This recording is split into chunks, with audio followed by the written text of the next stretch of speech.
Hey, what's going on, guys? Today we're going to be breaking down the starters in Monster Sanctuary. Now, Monster Sanctuary, for those of you who don't know, is a monster taming RPG that fuses 3v3 turn-based battles with a Metroidvania overworld. As someone who enjoys both monster taming and Metroidvania type games, this one for me was a no-brainer. The 3v3 combat is done in such a way that it works really well, and it's not a simple Pokemon triple battle reskin. It's very different and unique, and I honestly think it's great. I'm going to save that for a future review though, so we'll talk about that another time. Anyways, the goal of this video is to introduce you guys to the game's starters and talk a little bit about the lore behind each. These type of breakdowns are some of my favorites to make, as the monster you decide to start with will be your companion for the bulk of your adventure. And these types of videos help you make an informed decision if you're either about to start playing and you haven't picked the starter yet, or if the game is something you haven't picked up yet and you want an idea of what's to come. Either way, take a seat, relax, and let's dive right in.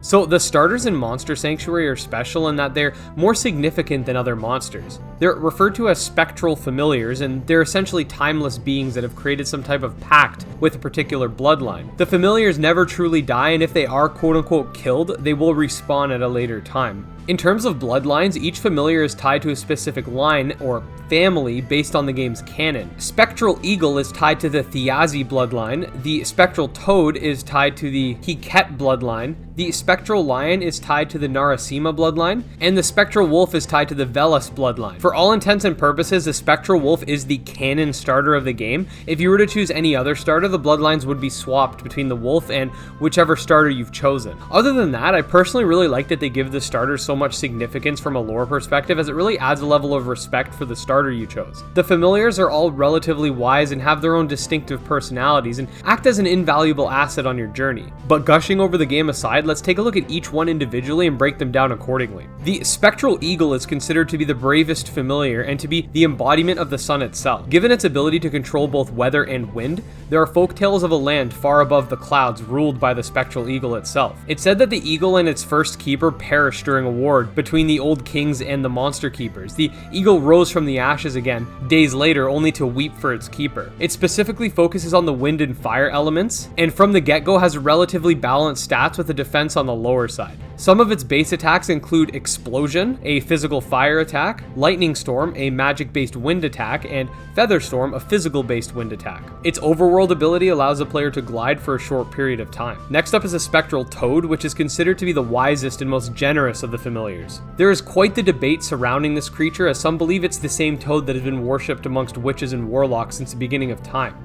The Spectral Toad is oftentimes a mentor to upcoming keepers, both within the Hiket bloodline and out. Keepers of the Toad are said to always be very knowledgeable in whatever field of study they choose, and even those who have used the Toad's mysterious gift of recollection to gain riches have no issue sharing with both family and friends. This familiar chiefly focuses on the water, earth, and neutral elements, with its best stats being its health and mana. Some of its attacks include Bubble Burst, a water-based magic attack, Mud Burst, an earth-based magic attack, and Tackle, a neutral physical attack.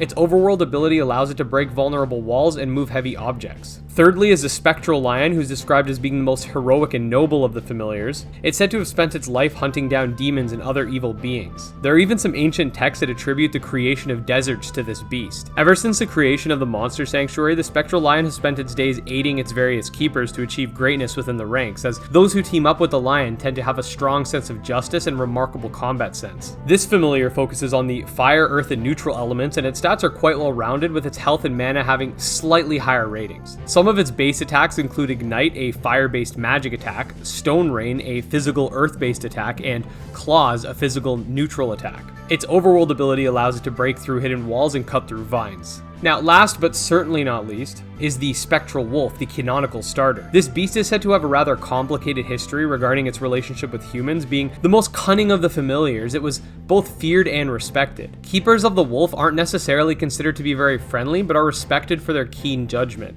You could even say that the lone wolf archetype applies to those who are its keepers. The Spectral Wolf makes use of the wind, water, and neutral elements with a large mana pool and low defense. Its base attacks include Airsicle, a physical wind type attack, Ice Hail, a magic water-based attack, and Spectral Flame, a magic-based neutral attack. Its overworld ability allows it to break through vines and various walls just like the previous one. So yeah guys, pretty short and sweet. That was the basic gist of the Monster Sanctuary starters. Like I said earlier, I do really appreciate the lore aspect of the starters, especially how each one seems to excel in a different aspect. You have one that's smart, one that's brave, etc. I really look forward to doing more Monster Sanctuary breakdowns in the future and continuing our playthrough of the game. I honestly can't say enough how good this game is. I have nothing bad to say about it. It's honestly a solid title. But anyways guys, if you did enjoy the video, make sure to like and subscribe. Follow me on Twitter, GymLeaderEd. Check out our subscriber Discord, all links in the description. Until next time, peace.